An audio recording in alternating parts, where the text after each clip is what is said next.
नमस्कार, आप देख रहे हैं न्यूज 18 का डिजिटल प्लेटफॉर्म। मैं हूं आपके साथ सृष्टि शेखर। अयोध्या के राम मंदिर में श्रद्धालुओं के चढ़ावे में कथित गबन का मामला अब सिर्फ एक आपराधिक जांच तक सीमित नहीं रह गया।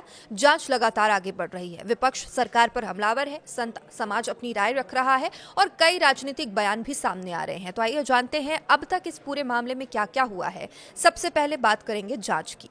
इस मामले में 8 आरोपी पहले ही न्यायिक हिरासत में हैं।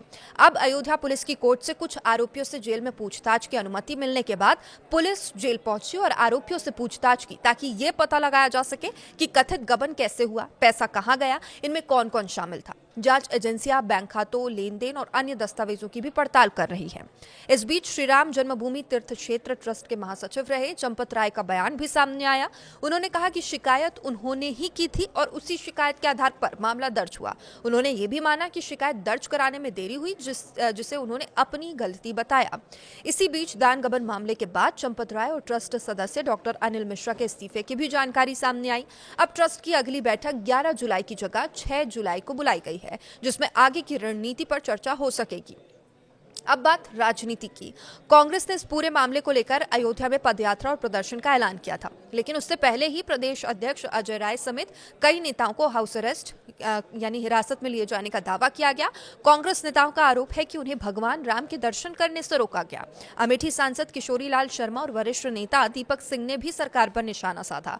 कांग्रेस का कहना है वो सिर्फ दर्शन और शांतिपूर्ण विरोध के लिए अयोध्या जा रही थी। इस बीच कांग्रेस ने 6 मांगे सरकार के सामने रखी। पहली मांग एसआईटी की रिपोर्ट सार्वजनिक की जाए, दूसरी राम मंदिर ट्रस्ट को भंग किया जाए, चंपत राय समेत जिम्मेदार लोगों पर एफआईआर हो और शुरुआत से अब तक पूरे मामले में पूरे चढ़ावे का ऑडिट कराया जाए। इसके साथ ही प्रधानमंत्री नरेंद्र मोदी पर मुद्दे पर जवाब की मांग की है और सुप्रीम कोर्ट के मौजूदा जज की भी निगरानी में जांच कराई जाए, ये उनकी मांग है।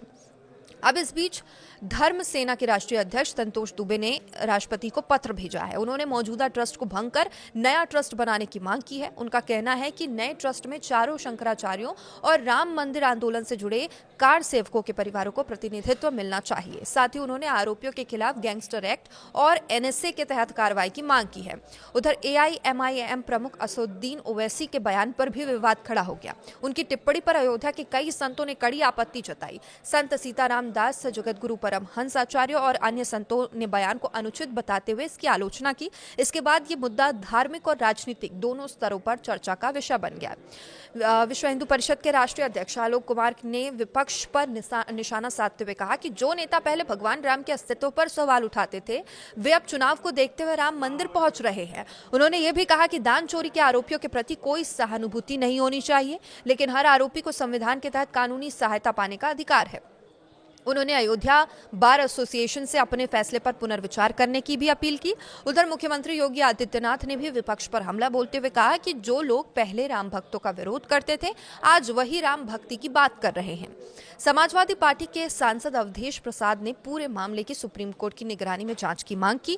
वहीं आरजेडी सांसद मनोज झा ने कहा इस मामले की निष्पक्ष जांच जरूरी है, बड़ी जिम्मेदारों की भी जांच होनी चाहिए। दूसरी ओर कथावाचक धीरेन्द्र कृष्ण शास्त्री ने कहा कि यह घटना करोड़ों राम भक्तों की आस्था को ठेस पहुंचा रही है और दोषियों को कड़ी सजा मिलनी चाहिए।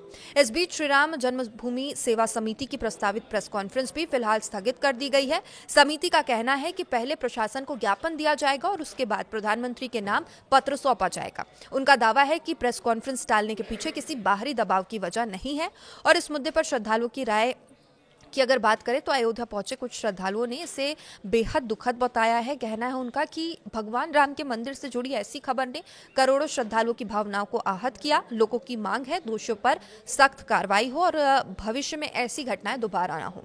फिलहाल राम मंदिर दान चोरी का मामला जांच, राजनीति और धार्मिक विमर्श तीनों का केंद्र है। पुलिस जांच जारी है, अदालत की प्रक्रिया आगे बढ़ रही है, अलग अलग पक्ष अपनी अपनी मांगे रख रहे हैं।